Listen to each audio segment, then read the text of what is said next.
경찰 입장에서 사실 이 사람은 강제추행을 했을 수도 있을 것 같아 라고 사실 의심을 할 수밖에 없습니다. 총 3가지의 관점에서 우리는 그 의심을 먼저 부수게 되었는데요. 첫째는 범행 동기와 장소의 모순점입니다.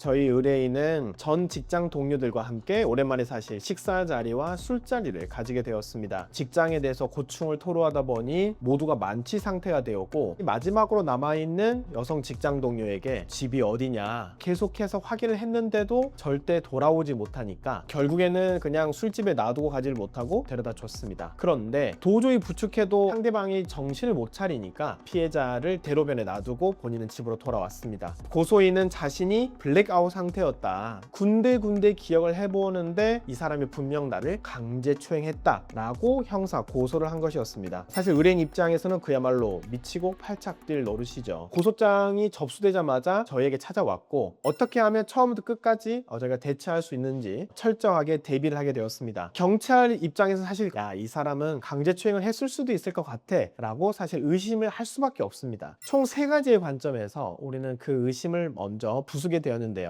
첫째는 범행 동기와 장소의 모순점입니다. 만약에 내가 진짜로 이 여성을 강제추행할 목적이 있다 라고 한다면 사실 어떻게 할까요? 어두운 골목으로 데려가거나 모텔로 데려가거나 내가 이 사람을 강제추행을 하려고 쉬운 장소로 데려갈 것이라고 생각하기 쉽습니다. 그런데 저희 의뢰인은 이동했던 모든 경로를 보면 전부 다 공개되어 있는 장소, CCTV가 있는 장소를 통해서 대로변으로 이동을 했고, 본인이 알고 있는 이 고소인의 바로 집 앞, 특히 119 소방서 앞까지 대로변을 통해서만 이동을 했습니다. 절대 술 취한 여성분을 모텔이나 어두운 골목으로 데려간 것이 한 번도 없었던 것이죠. 두 번째는 절대적으로 부족했던 시간 타임라인을 분석했습니다. 영수증 결제 시간이 밤 9시 30분이었습니다. 저희가 이 지하철에서 첫 번째 역, 두 번째 환승역 관련된 CCTV 역을 전부 다 분석을 하다 보니까 마지막으로 이 고소인을 대로변 119 앞에 두고 나왔던 시간으로 본다면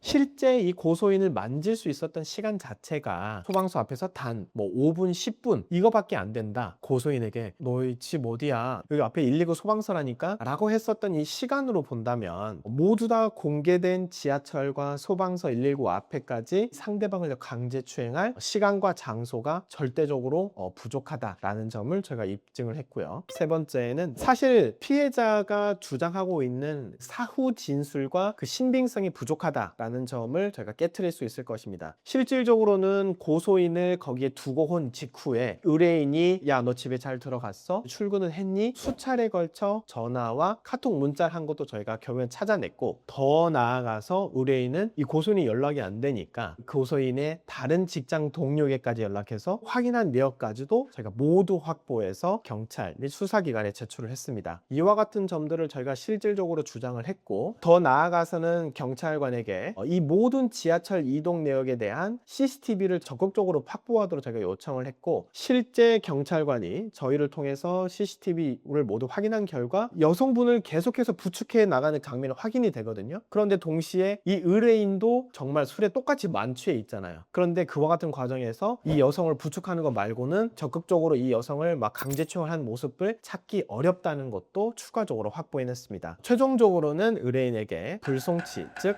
강제추행의 혐의가 발견되지 않는다라고 검찰에서까지 최종적 처분이 완료가 되었습니다. 의뢰인은 외국계 대기업에 종사하고 있었고 아내와 아이들까지 있는 가장이었습니다. 만약에 성범죄가 인정됐다면 대기업에서도 성범죄로 처벌이 되면 최근에는 거의 대부분 파면 조치가 내부적으로 징계를 받게 되고, 더 나아가서 만약 내가 다른 기업에 취직한다고 할지라도 미국이나 일본 등 주요 국가에 대한 출장 자체가 불가능해져서 취직이 매우 어려워진 상태에 됩니다. 이와 같은 억울한 혐의에 대해서 벗을 수 있었기 때문에 직장을 유지할 수 있었고, 본인의 가족과 가정이 억울한 풍파에 이뤄내지 않도록 잘 지켜낼 수 있었습니다. 만약에 여러분 이와 같은 억울한 성범죄에 연루가 된다면 모든 CCTV가 대부분 30일 또는 3주 내에 삭제가 돼버리기 때문에 이 시간이 지나가지 않은 이 골든타임에 신속하게 필요한 조치들, 그리고 중요한 증거들을 확보하는 것이 매우 중요합니다. 그 외에 궁금한 점이 있다면 또 언제든지 편하게 문의해 주시면 신속하게 답변을 드릴 수 있도록 하겠습니다. 감사합니다.